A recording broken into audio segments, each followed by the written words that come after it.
परिचय। बच्चों, आज मैं तुम्हें परमाणु की संरचना प्रकरण के विषय में बताऊंगा। परमाणु द्रव्य की मूलभूत इकाइयां हैं। हमारे चारों ओर की हर वस्तु परमाणुओं से बनी है। प्रारूपी परमाणु प्रोटॉनों के नाभिक का बना होता है और न्यूट्रॉन व इलेक्ट्रॉन इस नाभिक के परितः चक्कर लगाते हैं। शिक्षक महोदय, मेरा एक प्रश्न है। हमारे चारों ओर की वस्तुएं विभिन्न पदार्थों से बनी हैं, तो यह कैसे संभव है कि परमाणु द्रव्य की आधारभूत इकाइयां हैं? शाबाश, अच्छा प्रश्न है राकेश। जैसा कि तुम जानते हो कि सभी वस्तुएं विभिन्न सामग्रियों जैसे कि प्लास्टिक, रबर, लोहे इत्यादि से बनी होती हैं।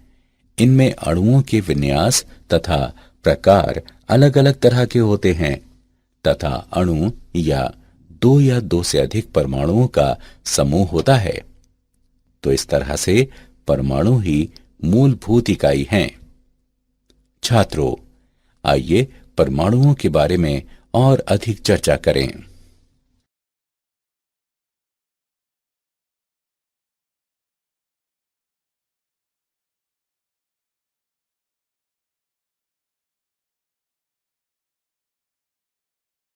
उद्देश्य। इस पाठ के अंत में आप निम्न करने में सक्षम हो जाएंगे। परमाणु के थॉमसन मॉडल को जानना, अल्फा कणों के प्रकीर्णन के प्रयोग का वर्णन करना, अल्फा कणों के प्रकीर्णन के प्रयोग को समझना, रदरफोर्ड के परमाणु मॉडल का वर्णन करना, इलेक्ट्रॉन की कक्षा को परिभाषित करना, परमाणुवीय स्पेक्ट्रम का विश्लेषण करना, हाइड्रोजन परमाणु के बोर मॉडल की विवेचना करना, हाइड्रोजन परमाणु के ऊर्जा स्तरों के बारे में जानना, हाइड्रोजन परमाणु के लाइन स्पेक्ट्रम का विश्लेषण करना, बोर के द्वितीय अभिगृहित का दे ब्रॉगली के स्पष्टीकरण के बारे में जानना।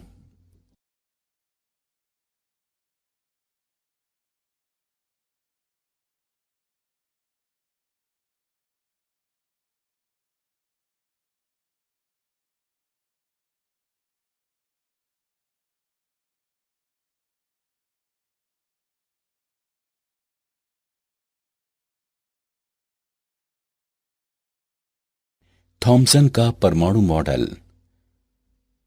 सन 1898 में जे थॉमसन ने परमाणु का एक मॉडल प्रस्तावित किया, जिसे प्लम पुडिंग मॉडल भी कहा जाता है।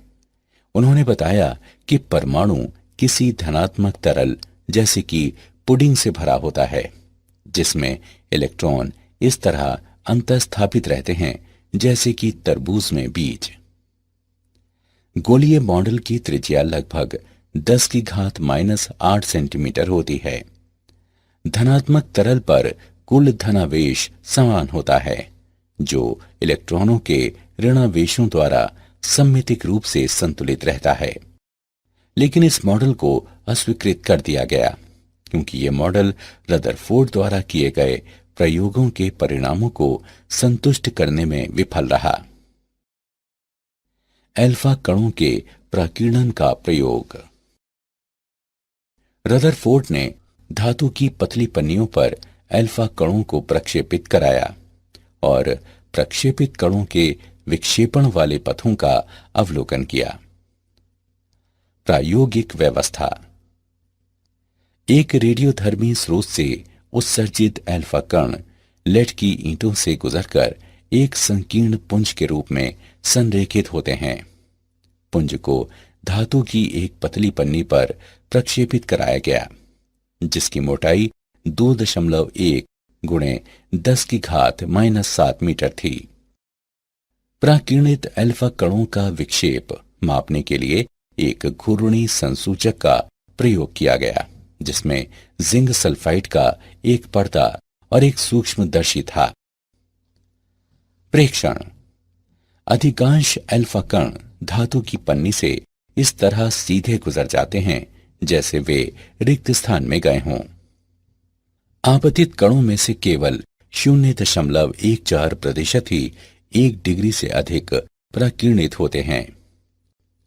इन कणों का एक छोटा अंश 90 डिग्री से बड़े विशाल कणों द्वारा प्रकीर्णित होता है, जिनमें से कुछ लगभग 180 डिग्री कोणों से प्रकीर्णित होते हैं। रदरफोर्ड ने निम्न मान्यताओं के आधार पर एक सिद्धांत विकसित किया। अल्फा कण और नाभिक बिंदु द्रव्यमान एवं आवेश होते हैं। अल्फा कणों तथा नाभिक के बीच केवल एक वैद्युत स्थैतिक प्रतिकर्षी बल कार्य करता है। अल्फा कणों की तुलना में नाभिक इतना भारी होता है कि ये उनकी अन्योन्य क्रिया के दौरान गति नहीं करता।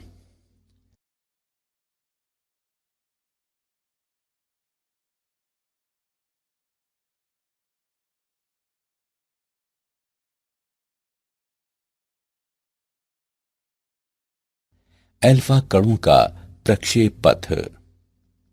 क्योंकि वैद्युत स्थैतिक बल 1/r वर्ग विचलित होता है, अल्फा कणों का प्रक्षेप पथ अति परवलयी होता है, जहां r अल्फा कण और नाभिक के बीच तात्क्षणिक पृथक्कन है।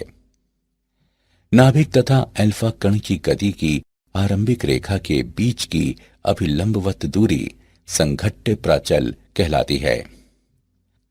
रदरफोर्ड ने थीटा प्रकीर्णन कोण से पर्दे पर पहुंचने वाले अल्फा कणों की संख्या n थीटा प्रति इकाई क्षेत्रफल परिकलित किया और पाया कि n थीटा साइन थीटा बटे 2 की घात 4 के व्युत्क्रमानुपाती होता है।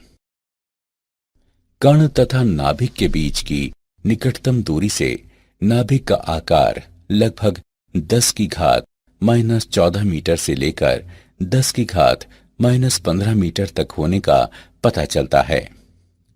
परमाणु से संबंधित कोई इलेक्ट्रॉन नाभिक के बाहर आपेक्षिक बड़े आयतन वाले माने गए। परमाणु में बड़ा खाली स्थान होने के कारण अधिकांश अल्फा कण पतली पन्नी से बिना विक्षेपित हुए निकल गए। रदरफोर्ड का परमाणु मॉडल।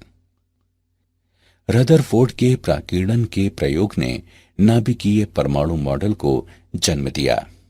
इसकी मुख्य विशेषताएं निम्न हैं। परमाणु में धनावेशित तथा भारी क्रोड होती है, जो नाभिक कहलाता है। परमाणु के आकार की तुलना में नाभिक बहुत ही कम स्थान घेरता है। नाभिक कई इलेक्ट्रॉनों से घिरा रहता है, जिससे परमाणु विद्युतिक रूप से उदासीन हो जाता है। इलेक्ट्रॉनों को नाभिक की ओर विद्युत बल आकर्षित करता है, जिसके विरुद्ध अपने स्थानों पर बने रहने के लिए वे नाभिक के परितः कक्षाओं में चक्कर लगाते हैं।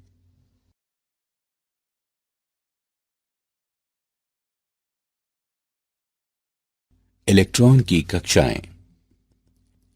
रदरफोर्ड के परमाणु के नाभिकीय मॉडल ने परमाणु को एक वैद्युतिक उदासीन गोले के रूप में चित्रित किया, जिसमें केंद्र में एक अत्यंत छोटा, भारी और धनावेशित नाभिक होता है, जो अपनी गतिशील रूप से स्थिर कक्षाओं में घूमते इलेक्ट्रॉनों से घिरा होता है। घूमते इलेक्ट्रॉनों तथा नाभिक के बीच आकर्षण का वैद्युत स्थैतिक बल इलेक्ट्रॉनों को उनकी कक्षाओं में बनाए रखने के लिए अपेक्षित अभिकेंद्रीय बल प्रदान करता है। Fe बराबर Fc। उनके संबंधित मानों को प्रतिस्थापित करने पर हम पाते हैं कि mv वर्ग गुणे r बराबर है 1/4 पाई एप्सिलॉन नॉट e वर्ग बटे r वर्ग। हम इस समीकरण को निम्नवत भी लिख सकते हैं। r बराबर e वर्ग बटे 4 पाई एप्सिलॉन नॉट mv वर्ग। हाइड्रोजन परमाणु में इलेक्ट्रॉन की गतिज ऊर्जा एवं वैद्युत स्थैतिक स्थितिज ऊर्जा निम्नानुसार व्यक्त है। K बराबर 1/2